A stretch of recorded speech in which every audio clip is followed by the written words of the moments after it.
Last Sunday, I started talking about pressure of the people. Everybody say pressure of the people. One of the things that can make you lose focus in life is pressure of the people. When the people put pressure on you. If you are not careful, you start doing wrong things. I said that everything rises and falls on leadership. And that everything you do, the leader is the most important person. I mean, whether we like it or not, if they get into your house, the leader of the family is the most important person. You go into a football team, the most important person is the manager and the captain on the playing pitch. You come to a church, the most important person there is the senior pastor or the head pastor. If it's an entire ministry, the general overseer of the ministry. If you come to Ghana, the most important person is the president of the country. You go into any sector, the sector minister is the most important and crucial person. When that person is focused, everybody is blessed. If the person is distracted, everybody is in trouble. And I told us on Sunday that hope deferred makes the heart sick. When people come to church, they have a lot of hopes, they have a lot of expectations. And when the expectations are not forthcoming, their hearts become sick. When their hearts become sick, their minds are troubled. When their minds are troubled, they react to things anyhow. And so there are times people lead by just reacting to the reactions of the people. So if the people are happy, you preach a certain message. If they are not happy, you preach a certain message. If the people react to things in a certain way, then you are forced to do things some way to make them happy. But in life, we must remain focused. Can I hear somebody say an amen? Remain focused. Do what God has called you to do. Don't respond to things just because you see people are reacting in a certain way. And we quoted from the book of Hebrews. We said that you should obey and submit to your leaders so that they will lead you and govern you with joy. Because if they don't do it with joy, it is not profitable for you. Okay? It is not profitable for you, so that they don't do things with grief. And then I went into talking about how the people put pressure on Aaron. And they said, as for this Moses, we don't know what has happened to him. So make us gods who will lead us to the promised land. And Moses made some gods. And Aaron made some gods. Moses came there. He was very angry. That day, over 3,000 people died, and so on and so forth. I only forgot to mention to you that 3,000 people died, but Aaron himself didn't die. I made the statement, but I didn't go into depth. You see, Aaron himself didn't die. He stayed alive and later on became the high priest. That is why it is dangerous to follow leaders who are misbehaving. You will die and they will still be walking about. So, for example, maybe you are sitting in church and then a certain pastor begins to deceive you, or a certain elder begins to deceive you. These are old people in the kingdom who know how to repent. So before the judgment falls, they will repent now. So here is Aaron, the one who made the golden calf for them. He made the golden calf. They are worshiping the thing. They are misbehaving. Moses just came and said, who is on the Lord's side? Aaron said, Wallahi, Niban Karaba. Wallahi, I'm not part of all this. Quickly, he was on Moses' side. They said, everybody draw your sword. I won't be surprised if Aaron was carrying the longest langa. He said, everybody fall on your neighbor and kill them. It will not be surprising to see Aaron killing some. But you were the same person. Because he was among the Levites. So, be very, very careful. And you are following somebody who is misbehaving against God and misbehaving in a church or in a business. You want to be very careful. Like you go to your place of work. Then there is this too known deputy managing director. Everything he will not agree. As soon as the managing director leaves, don't you see that man is cheating us? We will not agree. When you have all left and you have gone home and he's with him in the office, then you say, manager, you are good. Oh. But you have to be careful about the driver. I don't trust him. By the time you realize the driver, you've lost your job, and this deputy MD is enjoying his life in the company. Now, so make us gods.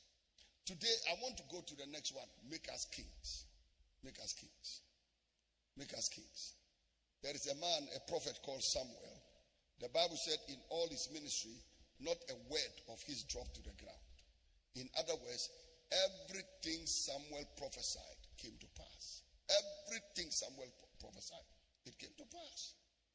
Not a word of his failed to happen. But then, the man now grew old, and the Bible said it came to pass when Samuel was old that he made his sons judges over Israel. Verse number 2, keep going. And his sons, and the name of his firstborn was Joel, and the name of the second son was Abiah. They were judges in Beersheba. Keep going. And his sons walked not in his ways, but turned aside after filthy lucre, and they took bribes and perverted judgment. Verse number 4. Then all the elders of Israel gathered themselves together, and they came to Samuel unto Ramah. Verse 5. And they said unto him, Behold, thou art old, and your sons walk not in your ways. Now therefore make us a king to judge us like the other nations. Let me stop there. So let's go back to the verse number 1. Verse number 1 says, now Samuel, it came to pass that Samuel was old. Tell somebody Samuel was old. Now, every leader will grow old. Every leader. Whether he's a prophet, he's a king, he's the president of a country, managing director of a company, he'll grow old. Samuel has grown old. Definitely his energy has come down. He cannot do the things he used to do all by himself. The ministry is overwhelming Samuel. Samuel needs a lot of help. The only problem about Samuel now is that Samuel went and appointed Joel and Abiah to become judges in Israel. We don't know whether it is God who told him to do it or he himself decided to do it. But the man appointed his own children. That is one of the challenges we have in ministry sometimes. When people want to appoint their own relatives, appoint their own wives, appoint their own sons and daughters, appoint their own whatever to take leadership in ministry when God has not even called them. I remember a time when the pastor told me, he said, look, the only associate he thinks he can get who will be faithful is his own son, his biological son, because as for these other pastors, you cannot trust them. I said, well, go and ask David whether his sons like Absalom were correct. Listen, a disloyal person is disloyal even if it's your own biological son. We know companies where children poison their fathers or mothers to die just so that they can take over a company or a business. So the fact that the person is your biological son or daughter does not mean the person will be effective. So Samuel appointed his own sons to take his place. But by the grace of God, I have some sons, and if you ask them, I have never suggested to them to be preachers. In fact, I've never suggested to one of them, will you want to preach? Will you want to come into the pulpit and take over from me? Or will you even want to be a pastor like me? I'm not interested. If they tell me today they want to be pastors, I'll tell them to go and pray. I'll ask them, is it a call or invitation? Because there is one which is not a call. There is some of it which is invitation. When God says, whosoever will, let him come. That is invitation. The kind of call you respond to is the one which Paul said, woe is me if I don't preach. So if God calls them, that is between they and God. But I would not intentionally take my son or my daughter and push him into this thing I'm doing. No, this thing is very stressful. The only thing in this world, which when you do well, people insult you for doing it well, is pastoral ministry. Look, when a doctor does well, they praise him. Engineer, they praise him. Architect, they praise him. When a pastor does his ministry well, they say he's a juju man. Sometimes they say it's a charlatan. Sometimes they say it's armed robber. But you've not been reading some of the strange things people write, especially in these days of social media. And the other thing, of course, is that when you say somebody has been called by God, the person is going to stand before God. And if you are not called to go into his presence, you can't do it. The Bible said, and this honor no man taketh upon himself.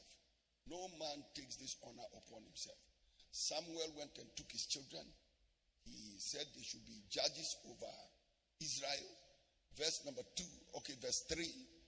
Verse 3 now says, the sons did not walk in his ways. Can I hear somebody say, his sons did not walk in his ways? Come on, say it again. His sons did not walk in his ways. Now, the sons didn't walk in the way of their father. And that is because it's not easy. One day I was sitting with Archie in a car and I told him, I said, Archie, I said, your father has lived the life of 7 generations in one. That means what I should be, what I should think, what I should do. Maybe I've done what should be done in 210 years, in 30 years. I told him, I said, you may think it's easy, but it's not. The transformation and the shift in the mind of people, the shift in their spirit, the transition between where I'm standing now, where you are standing now, and when I was 12 years old, when I came back to Bogatanga from the south, it's like 210 years. God has done a lot in these years. And people, it goes with a certain high level sacrifice. High level sacrifice. Your spirit is constantly engaged. You may not understand this statement because you are not a pastor. The problems here are so many that I have not been able to finish them to even think about tomorrow. Listen, you are a full-time job. Full-time wahala. The problems you carry are many. I will finish with them today at 1 a.m. So what you are dealing with now is a lot of ministry, and it has to do with a lot of sacrifice. And then look at the way I go back and forth. You're in Boga, then you go to Accra, then you come back, then you go here, then you come back. Your sons may not be able to walk in your ways because God has not cut them for that way. He has not packaged them for that kind of sacrifice. So his sons did not walk in his ways. They also didn't walk. And the Bible said they went aside after him, after filthy lucre, and they took bribes and perverted judgment. Now, this is corruption in the church. I don't know how, maybe bribe. So maybe somebody comes and says, I want to see Samuel for a prophecy. They say, put 50 Ghana cedis down. Until you put 50 Ghana, you will see my father. So they started taking bribes. They were perverting judgment. People come with cases. They know this person is right, this person is wrong. But they will intentionally tell the one who is right, you are wrong. And they will tell the one who is wrong, you are right. So they were perverting judgment. They couldn't walk in the ways of their father. It's not easy to be a minister. You can't just walk in the ways of your father. It's not easy. The way of ministry is tough. So you are looking at a life where if you are a man, it means you start ministry, you are married, you are going to stay married for 60 years, 70 years. And you know in yourself the work you are doing, you can never commit adultery, not even one day. Not even 30 minutes. Not even 30 seconds. So you are taking a lifestyle where you know adultery is zero. Alcohol is zero. No matter how people provoke you, you cannot slap them. If they slap you and you are even TikTok, you cannot reply. You can't. Now, that is the life. And you can't just take your child and go and put your child in that thing. If God has not called the child, because the child may not be able to walk in that way. You yourself, you walk in that way only by grace. And money will come into your hands sometimes, and you cannot use the money for anything you want. I remember some time ago I was walking in London and I wanted to buy a tie. And those days the church didn't have much. So almost everything depended on me and mommy. And I called mommy from London Heathrow and I said, Pearl, I've seen a tie. It's very nice. It's only 50 pounds. Please ask God whether I can buy this tie or not. And she said, I think you should buy it. And I said, okay. The voice of your wife is the voice of God. So if you say it, then I can go ahead and buy the tie. Your son may not be able to walk in that way. I'm 20 years old. God says, look, go to Bogatanga, stay there all your life. Don't go anywhere. 20. I'm still standing here, nearly 40 years after hearing that voice. Your son may not be able to take it. Your daughter may not be able to take it. The person may change the voice along the line. So, ministry is not something you can just take and then hand over to your relative. Now, so here is his sons. They did not walk in his ways, but they turned aside after filthy lucre, and they took bribes, and they perverted judgment. Verse number 4. Then all the elders of Israel gathered themselves together, and they came to Samuel unto Ramah. So the people were not happy. Elders, they came, and they said, behold, you are old. Tell somebody you are old. Come on, say it. Chai. Every pastor will grow old. And when the pastor grows old, they are not saying he's a criminal. They are not saying he's done something wrong. They are not saying he's not prophesying right. They are not saying he's not preaching right. His only crime here is that he's old. Every pastor, every man of God will be old. So they said, you are old and your sons are not walking in your ways. Now, therefore, make us a king to judge us like all the other nations. So, you are old, you are a prophet, you are a priest. But you are a judge, but we are looking for kings like the kings of the other nations who will rule over us. Everybody say, make us a king. Come on, shout it again, make us a king. Now, I started thinking, what is it about the other kings, the kings of the other nations, that these people really wanted to see? Now, these people started despising their own kind of leadership. The leadership is in the church. It's supposed to be the leadership of the priest and the prophet and the judge. The priest, the prophet, the judge, and people like that. But the people said, we don't want a prophet. We don't want a priest. We don't want a judge. We want a king. Everybody say a king. I wish I was in a pastor's meeting to teach this well. But because normally there are pastors who will be listening online, I would teach it as if I'm in a pastor's seminar. And just believe God that for those of you who will become pastors in the future, this thing will help you. Yesterday I spent some time around 1 a.m. and I was meditating over this. What is it about the kings of other nations that these people wanted? The first thing is power. The second thing is prosperity. And the third thing is prominence or popularity. You will not see these words in your book, just as a caution. Everybody say power. These people have seen powerful kings. I'm talking about intellectually powerful. I'm talking about kings who were spiritually powerful.